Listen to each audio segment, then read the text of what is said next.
Aquí comienza Entendiendo los Tiempos, comprendiendo nuestra actualidad desde una perspectiva bíblica, con Eduardo Saladín y Sugel Michelén. Bienvenidos a su programa Entendiendo los Tiempos, entendiendo la actualidad desde una perspectiva bíblica. Queremos saludar a nuestros oyentes y a aquellos que nos ven a través del internet. Gracias por estar con nosotros una vez más. Hoy vamos a hablar de las adicciones.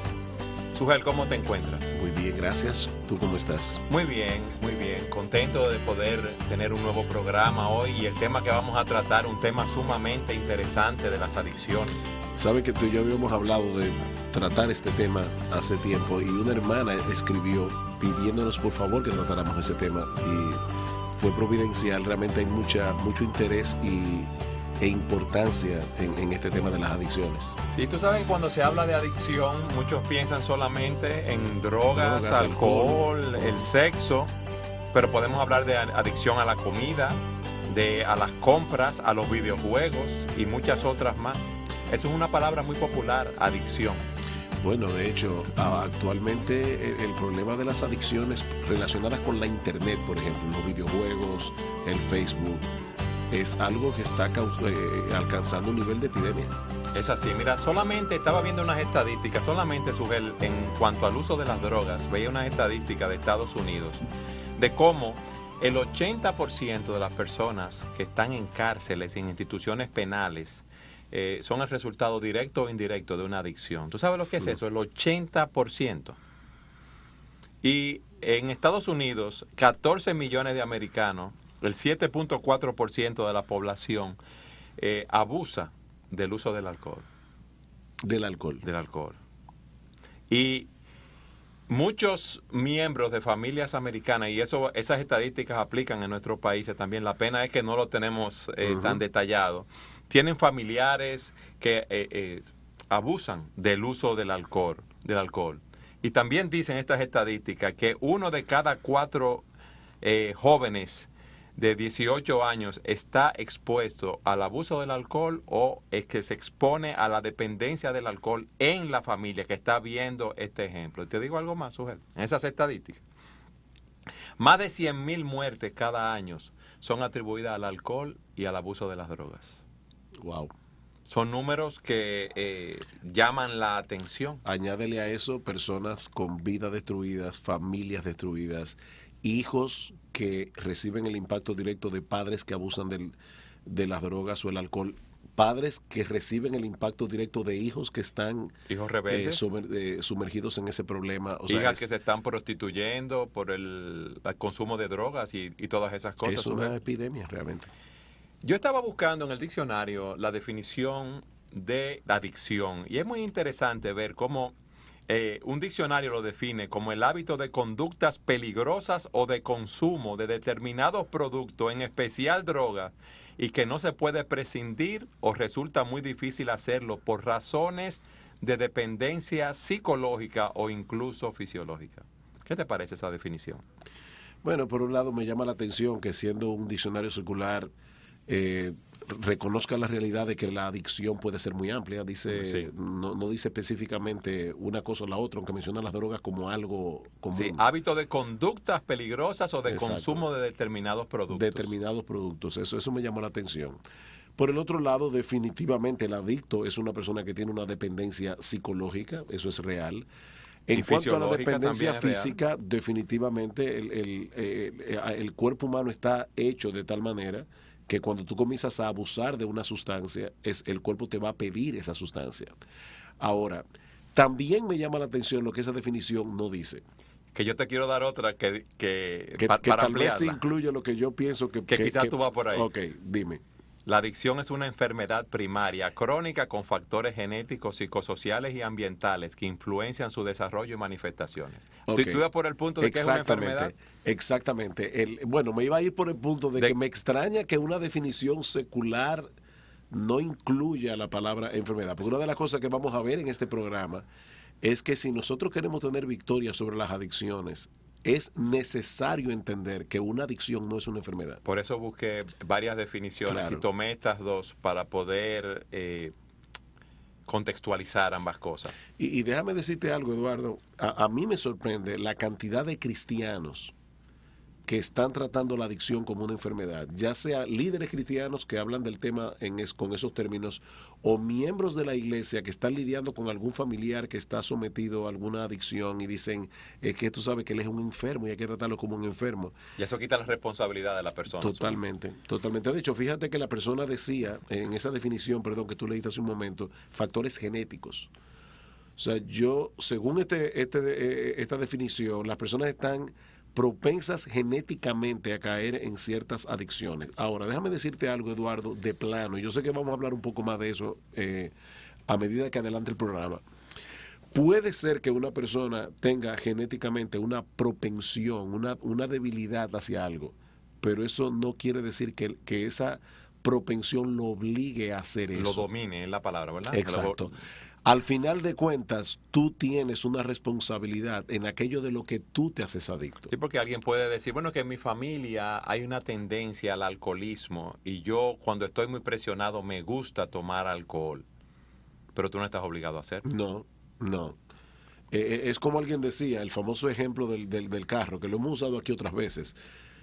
Para yo lavar mi carro, yo tengo que tener el carro sucio, obviamente tengo que tener agua, jabón, un paño, pero tiempo. Tú puedes querer lavarlo con el carro limpio. Pero yo puedo tener, o puedo tener el carro sucio, el agua, el jabón, el paño, y eso no me obliga a lavar el carro. Hay situaciones familiares, genéticas, que hacen vulnerable a una persona a cierto tipo de conducta, pero sigue siendo su decisión caer en esa adicción. Tú y yo conocemos familias de padres que son borrachos, que son jugadores, que son fumadores empedernidos. De hecho, yo conozco una familia y los hijos, ninguno, ni fuma, ni bebe, ni juega. Y no son cristianos ninguno de los tres. O sea, que no es por el evangelio, es que sencillamente ellos vieron el ejemplo de su papá y lo que hicieron fue rechazar ese tipo de conducta. Es que es más fácil sugerir decir, lo mío es una enfermedad, yo no puedo controlarlo, esto está... Claro. Fuera de todo lo que yo puedo hacer, de mi control, por lo tanto yo me sumerjo en esa enfermedad. Pero te voy a decir otra cosa, también comenzando el programa, para aquellos que nos están escuchando. Si bien es cierto que el hecho de tú decirle a una persona no es una enfermedad, es tu responsabilidad, puede sonar cruel, en realidad es una tremenda bendición. Porque si yo estoy genéticamente propenso a caer en un pecado o en una adicción, yo estoy preso de algo que yo no puedo controlar. Pero cuando yo le digo a una persona, es tu responsabilidad, fue tu decisión y el evangelio te da las herramientas necesarias para liberarte. Yo sé que vamos a llegar ahí más adelante, pero empezando el programa, es importante entender que si es tu responsabilidad, tú tienes esperanza. Si no es tu responsabilidad, entonces tú eres una víctima que no puedes hacer absolutamente nada con tus adicciones. Así que es una buena noticia, una tremenda noticia, el hecho de saber que tú eres responsable de tu adicción. Así es, que no es una enfermedad. En términos bíblicos, yo estaba viendo una definición y es la siguiente. Es cuando la voluntad de una persona tiene la tendencia a ser dominada por una sustancia, situación o estilo de vida. Y le añadí que es contrario a la palabra de Dios, lo cual es pecado, porque es una transgresión de la ley de Dios. Y eso nos ayuda a definir mejor ese concepto en términos bíblicos. Edward Welch define la adicción, por cierto, si pueden... Suel, ¿quién es Edward Welch? Eso es bueno que tú lo expliques. Sí. Lamentablemente este libro no está en español todavía, aunque sí hay una traducción hecha... a nivel de computadora, o sea que no es una traducción hecha profesionalmente, exacto, del libro. Pero este libro se llama Adicciones, un banquete en la tumba, encontrando esperanza en el poder del evangelio. Edward Welch es un doctor, sí, que también es un experto en consejería bíblica. Él forma parte de la Christian Counsel and Educational Foundation. Exactamente, lo que se conoce por su sigla de CCEF. CCEF, perdón. En español, es la costumbre nuestra de decirlo en inglés. Pero este libro es un tremendo recurso para una persona que esté en el problema de adicciones o alguien que quiera ayudar a otros a tratar el tema de las adicciones. Pero Edward Welch dice en este libro que la adicción es la esclavitud que viene fruto del control de una sustancia, actividad o estado de ánimo, la cual se convierte en el centro de mi vida alejándome de Dios. Lo bueno de esta definición es que te coloca a Dios en el panorama y te dice, al final de cuentas, la adicción no es otra cosa que idolatría. Idolatría, así es. O sea, tú estás tratando de encontrar en una sustancia, o mira como él dice, un estado de ánimo. Tú estás tratando de encontrar en eso lo que tú deberías buscar en Dios, propósito y significado de la vida, satisfacción plena. Una persona va a estar buscando en otra cosa que no es Dios aquello que desea para tener una vida feliz, para tener una vida con significado, con propósito. Eso es adicción. Así que debemos ver la adicción primariamente como un problema de idolatría. Es así, de querer buscar el sentido de la vida en mis propios medios, en mi propia fuerza, alejándome de Dios, actuando contrario a los principios de la palabra de Dios, porque la palabra me dice que yo debo buscar a Dios sobre todas las cosas y yo debo vivir para la gloria de Dios. Sujel, en el programa pasado, cuando hablábamos del sentido de la vida, sí, muchas personas buscando sentido a su vida fuera de Dios, se van detrás de todos esos ídolos, como tú dices. Muchos quieren buscar paz, muchos quieren buscar tranquilidad, muchos quieren buscar gozo y lo quieren buscar en las cosas de este mundo y nada de eso lo va a satisfacer. De hecho, quizá mucha gente no sabe que la cultura hippie, que fue tan típica de los 60s, eso no comenzó simplemente con un grupo de jóvenes que quisieron endrogarse y vivir una vida de sexo libre, etcétera. La cultura hippie comenzó con una filosofía. Y uno de los padres de los promotores de esa cultura fue Aldous Huxley. Aldous Huxley decía, la vida no tiene sentido, ningún sentido, porque Dios no existe. Ahora, si la vida no tiene sentido, una buena forma de darle sentido a la vida es usando LSD o cualquier tipo de droga psicotrópica o psicodélica. La cultura hippie nace de un grupo de personas que comienzan a rechazar los valores tradicionales que fueron típicos sobre todo de la sociedad norteamericana, y eso luego se exportó a otros países, y comenzaron a experimentar con las drogas como una forma de poder tener un momento de gozo, un momento de felicidad en un mundo que no tiene sentido y que funciona patas arriba. Luego, por supuesto, el hipismo, por decirlo de alguna manera, se convirtió en un estilo de vida que muchos abrazaron sin entender la filosofía que estaba detrás. Pero hay que entender que al final de cuentas el asunto comenzó con un pensamiento. Comenzó con la idea de Dios no existe, la vida no tiene sentido. Consecuentemente, mira, una buena forma de darle sentido a la vida es experimentando con las drogas. De hecho, creo que Aldous Huxley pidió, por favor, que cuando él estuviera muriendo, que le pusieran LSD para él morir en un viaje. Ah, no sabía eso. O sea, que realmente... ¿Y lo hicieron así? Bueno, no conozco todos los datos, pero es la idea que está detrás de todo este mundo, de una persona que te dice, es que no tiene sentido nada de lo que tú hagas. Entonces, ¿cuál es el problema de tú vivir endrogado en un mundo de fantasía que tú estás creando, si este mundo tampoco, el que supuestamente es real, tampoco tiene sentido? Sí. Pero es una manera de escapar de la realidad, Sujel, y no enfrentar lo que uno tiene día a día. Mira qué interesante. Como dice, que muchos tratan de buscar el sentido de paz y bienestar comiendo, con los videojuegos, mirando la televisión. Otros, para tener energía, usan la cafeína, la nicotina, el azúcar, el chocolate.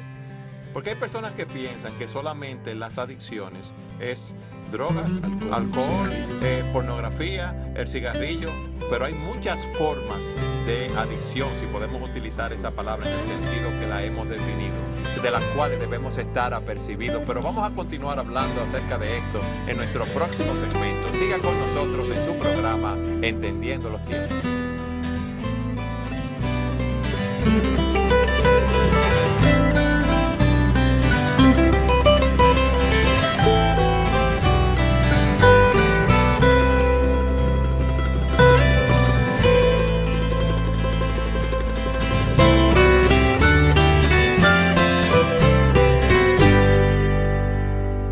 Bienvenidos a su programa Entendiendo los Tiempos. Hoy estamos hablando de las adicciones. Veíamos cómo las personas se esclavizan a algún tipo de estilo de vida o de sustancia, tratando de encontrar un sentido para el cual vivir, y estábamos viendo cómo esas adicciones lo que hacen es que nos esclavizan en vez de darnos libertad. ¿Sabe que hace unos años yo vi un video sumamente interesante en los Estados Unidos que fue producido por una persona no creyente, un video secular? Y era tratando el gravísimo problema que hay actualmente en Estados Unidos con los adolescentes alcohólicos, porque generalmente cuando se piensa en la adolescencia, se piensa en las drogas. Pero si tú te pones a ver, es más fácil para un adolescente conseguir alcohol, porque lo tienen en la casa. Los padres, la mayoría de ellos tienen alcohol en la casa. Es más fácil conseguir alcohol que conseguir drogas. Sí. Lo interesante de este video fue que se le preguntó a los padres de esos adolescentes alcohólicos, ¿por qué tú crees que tu hijo cayó en el problema del alcoholismo? Más del 90% de los padres respondieron presión de grupo. Tú sabes que los muchachos van a la fiesta, en la fiesta los presionan. En su casa no había ningún problema. Exacto. No, pero oye, qué interesante esta anécdota, porque a mí me dejó chocado. Cuando le preguntaron a los adolescentes qué los había llevado a caer en el alcoholismo, el 3% respondió presión de grupo. O sea, según los padres, más del 90% era presión de grupo. Según los adolescentes, menos del 3% era presión de grupo. Entonces le preguntaron, ¿cuál fue el problema? Dijeron aburrimiento. Aburrimiento. Buscando un sentido de la vida, de las cosas. Buscando una emoción. O sea, están aburridos. Este es un mundo que se lo pone todo tan fácil al muchacho. Y encima de eso, que no cultiva, no tiene a cultivar los placeres que son más óptimos, por ejemplo, los placeres intelectuales.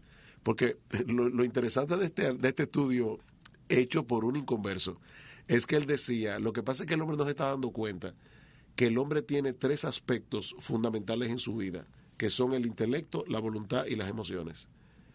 Y él debe guiarse por el intelecto, no por las emociones. Cuando tú pones las emociones en el lugar donde debe ir el intelecto, lo que va a pasar es que tú vas a estar buscando constantemente una emoción diferente, porque las emociones nunca se sacian. Y yo me quedé sorprendido de oír a un inconverso que no tiene la palabra de Dios en sus manos hacer un análisis tan bíblico, porque eso es real. Dios nos dio una cabeza para pensar y para nosotros guiar nuestra vida. Pero cuando las personas deciden comenzar a vivir de emoción en emoción para darle sentido a ese momento, ya tú no te sacias.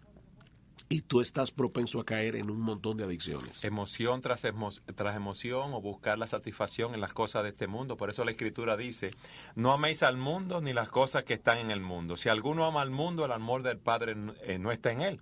Porque nada de lo que hay en el mundo, los deseos de la carne, los deseos de los ojos y la vanagloria de la vida, proviene del Padre, sino del mundo. Y el mundo pasa y sus deseos, pero el que hace la voluntad de Dios permanece para siempre. ¿Cómo nosotros, que somos seres creados a la imagen de Dios, que Dios ha puesto eternidad en nuestros corazones, vamos a encontrar satisfacción en algo material para llenar ese vacío, esa eternidad que Dios ha puesto en nuestros corazones? Yo sé que esta frase se repite mucho en el pueblo evangélico y eso es un problema, porque entonces las personas lo toman como un cliché, pero es una frase real.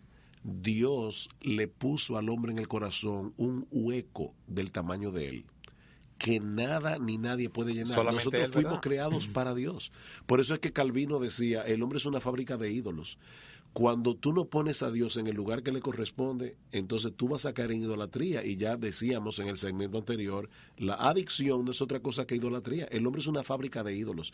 De hecho, a veces los cristianos, los mismos cristianos, no tomamos en cuenta el tremendo problema que es la idolatría para nosotros los creyentes, porque no hemos llegado al cielo. El pecado todavía mora en nuestro corazón.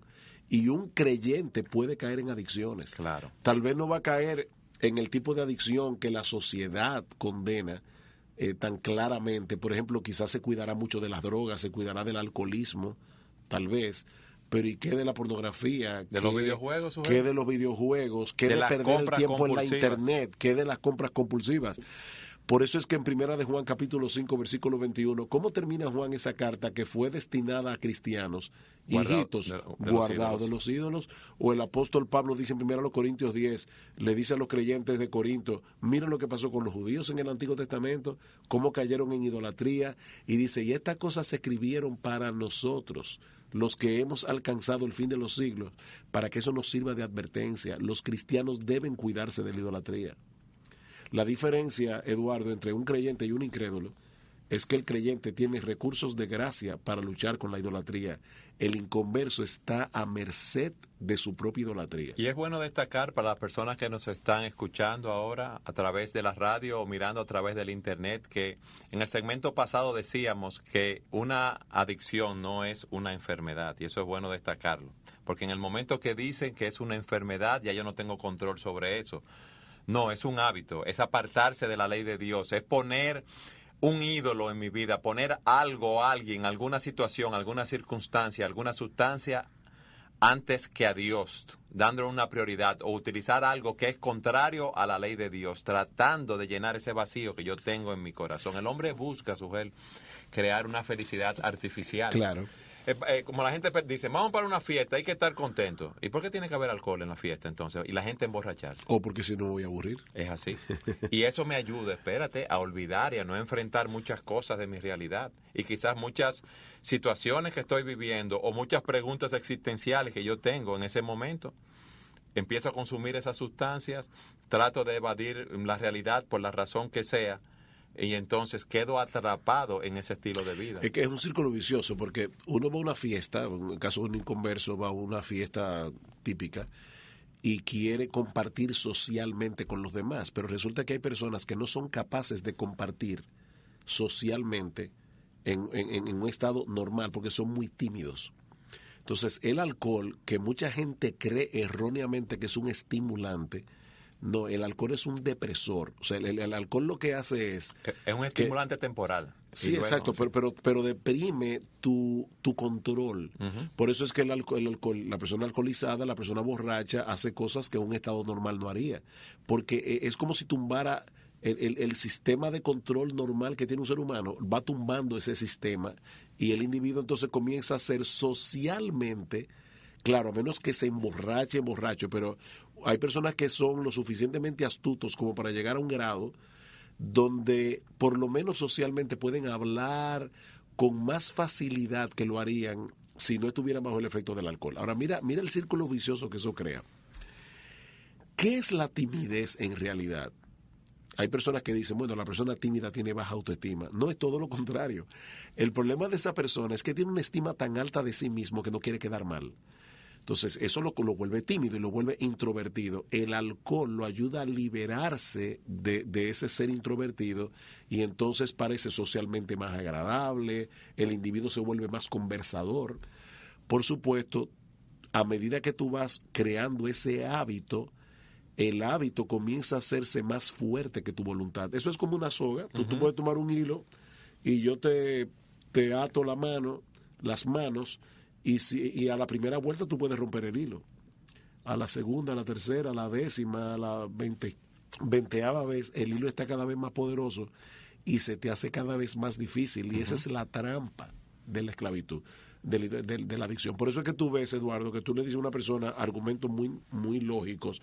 Tú estás destruyendo tu familia, estás destruyendo tu economía, te van a botar del trabajo y no puede dejarlo. Él piensa, yo lo dejo en cualquier momento y trata un día de dejarlo y se da cuenta de la triste realidad de que necesita esa sustancia. Porque el adicto se caracteriza por ser la mayoría de las veces una persona que se engaña a sí mismo y que engaña a otros. Generalmente el adicto se hace un experto en mentir. Y esa mentira comienza con él mismo, como tú decías ahora. No, yo sé hasta dónde yo llego. No, mira, tú no sabes hasta dónde tú llegas. Decía Séneca, el famoso filósofo romano, por más largo que sea el camino, siempre hay que dar un primer paso. Tú no quieres llegar hasta el final, no des el primer paso. Hay un texto en Proverbios que a mí me llama mucho la atención, que es el individuo que abusa del alcohol y dice, oye, me hirieron, pero yo no sé cómo fue. O sea, me hirieron, pero no lo sentí. Eso está en Proverbios 29 en adelante. Ese es el texto que dice, ¿de quién son los lamentos? ¿De quién los pesares? ¿De quién son los pleitos? ¿De quién las quejas? ¿De quién son las heridas gratuitas? ¿De quién los ojos morados? Del que no suelta la botella de vino ni deja de probar licores.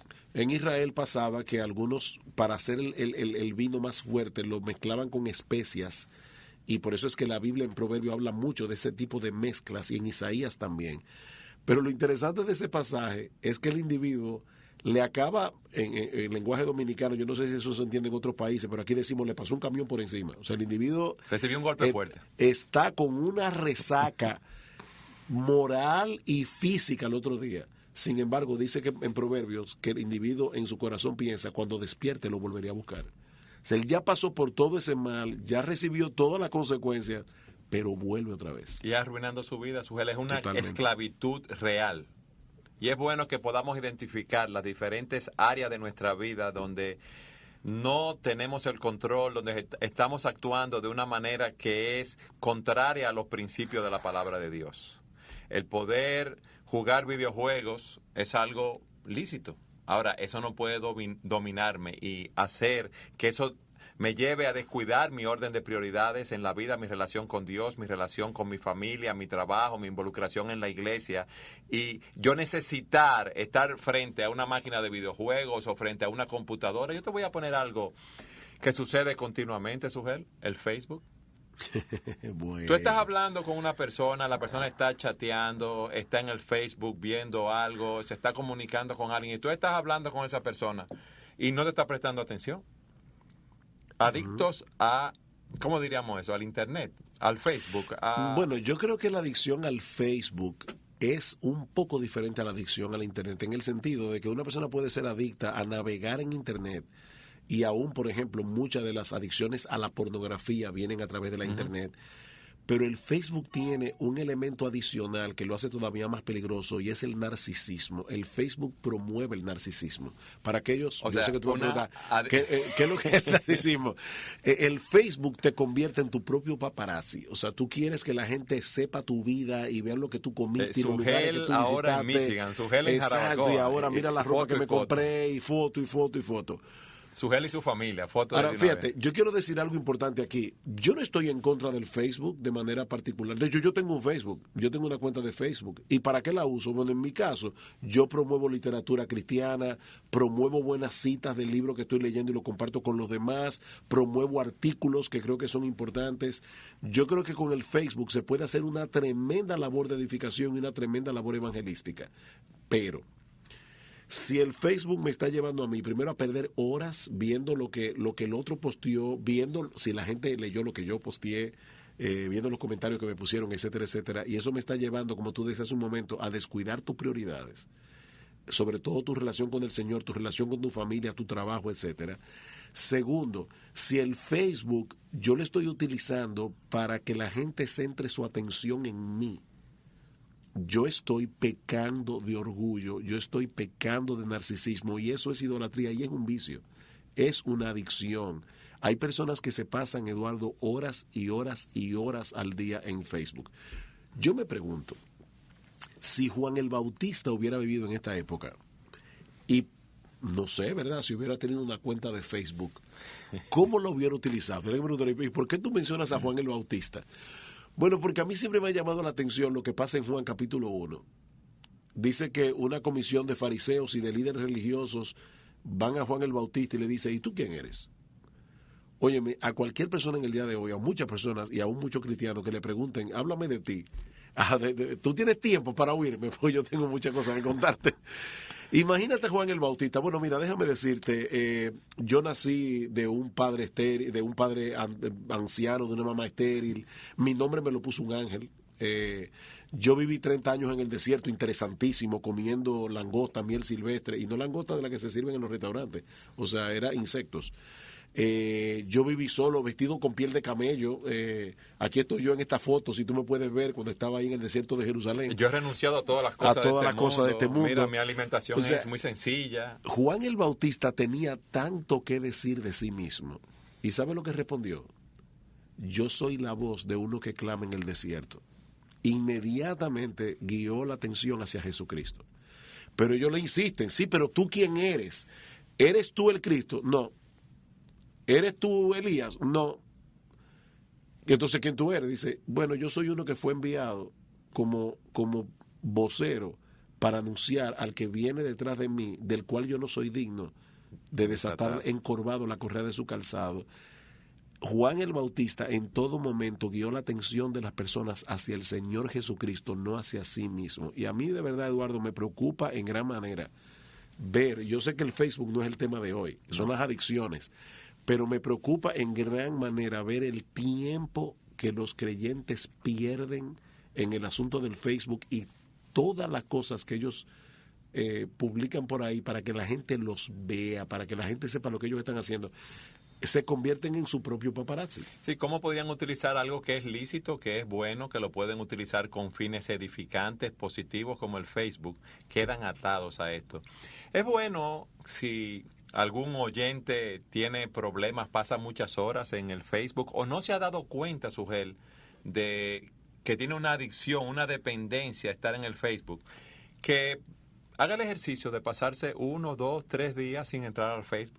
No, más que eso. Yo conozco una persona que dijo, mira, yo me di cuenta que el Facebook se estaba convirtiendo en un problema y yo decidí todo el verano cerrar mi Facebook y no atender al Facebook. Tú puedes hacer eso. O sea, tú puedes decir, mira, yo voy a pasar una semana, un mes sin tener que entrar en el Facebook o sin ver televisión. La televisión puede ser una adicción. Ahora, yo sé que esto es un tema muy amplio que tenemos que seguir hablando en el próximo segmento, pero tenemos que recordar a nuestros amigos oyentes que la adicción es idolatría y que toda idolatría es autoidolatría. O sea, tú no eres idólatra a otras cosas, tú eres idólatra a ti mismo. Y todas las idolatrías que tú tienes a la larga no es más que una autoidolatría. Una forma de vencer eso con el Evangelio de Jesucristo. Siga con nosotros en su programa Entendiendo los Tiempos, entendiendo la actualidad desde una perspectiva bíblica.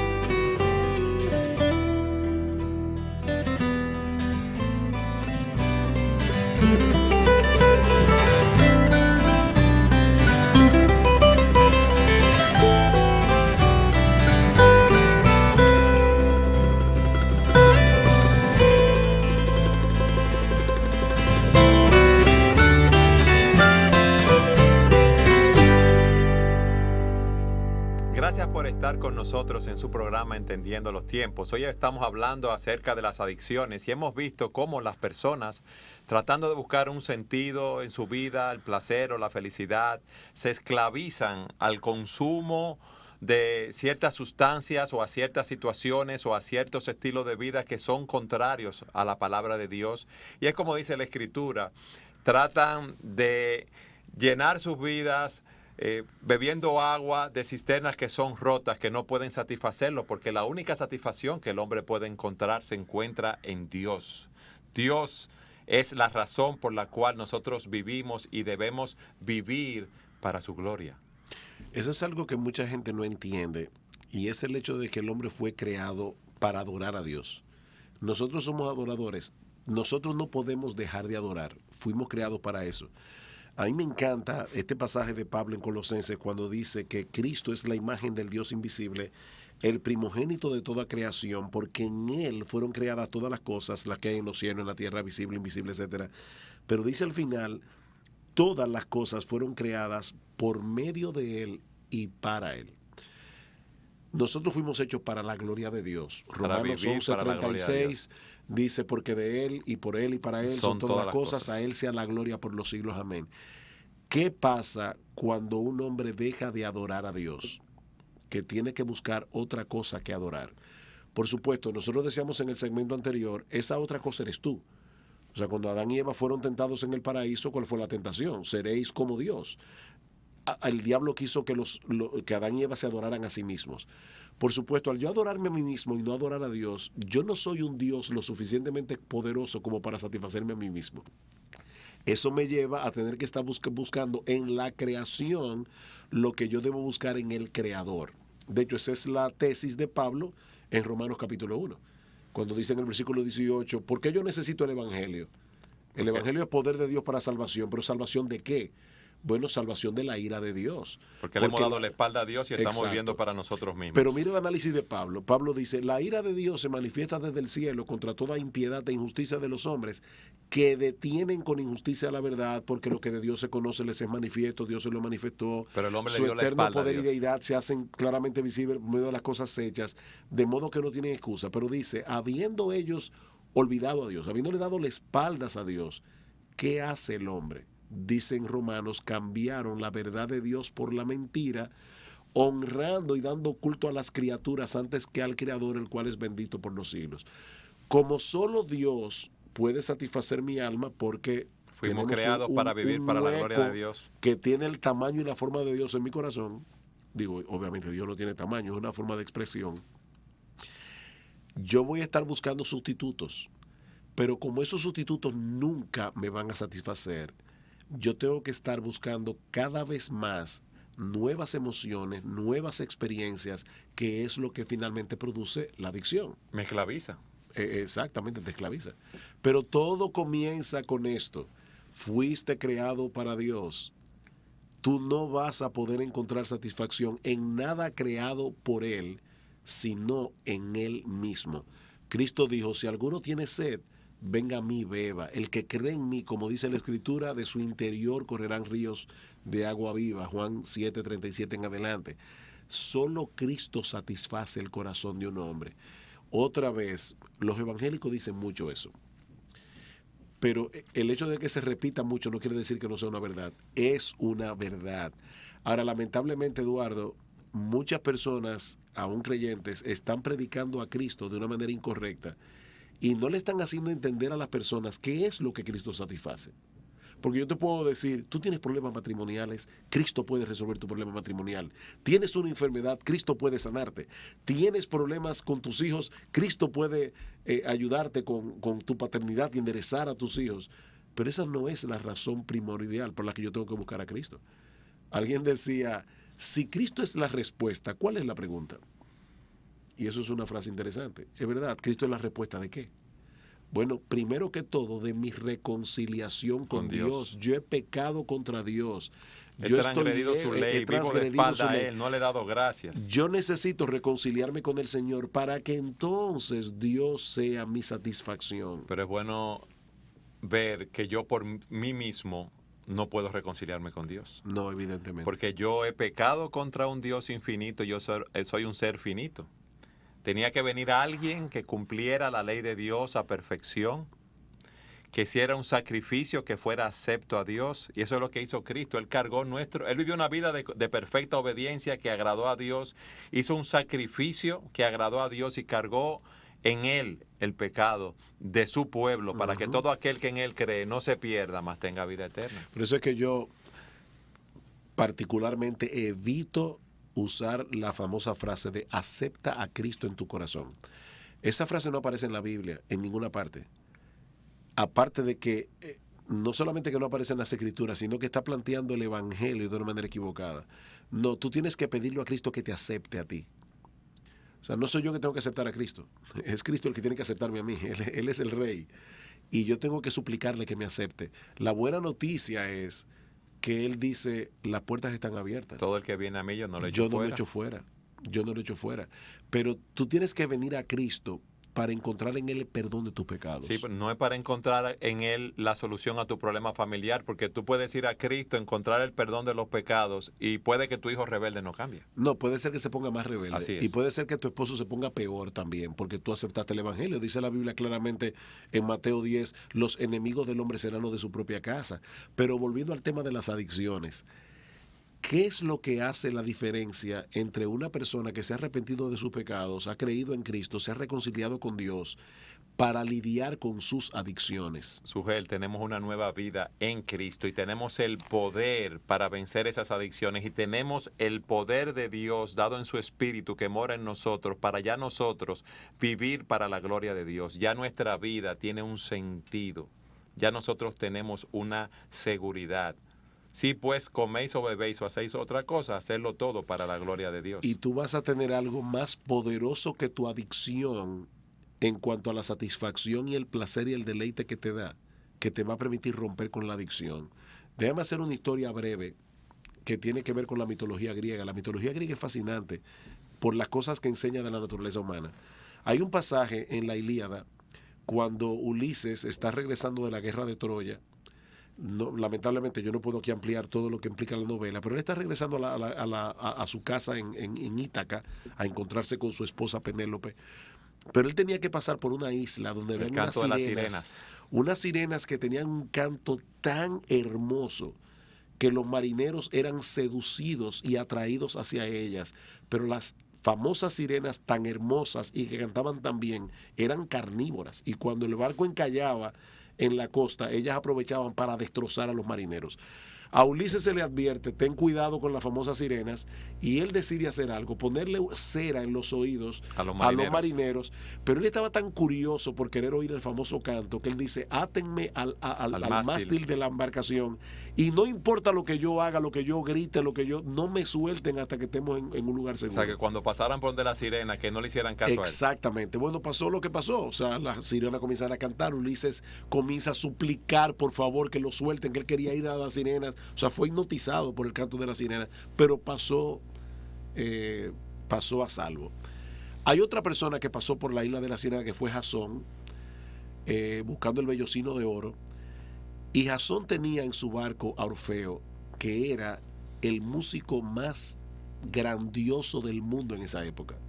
Y él, en vez de ponerle cera a los oídos de los marineros, le pidió a Orfeo que tocara sus mejores melodías, sus melodías más hermosas.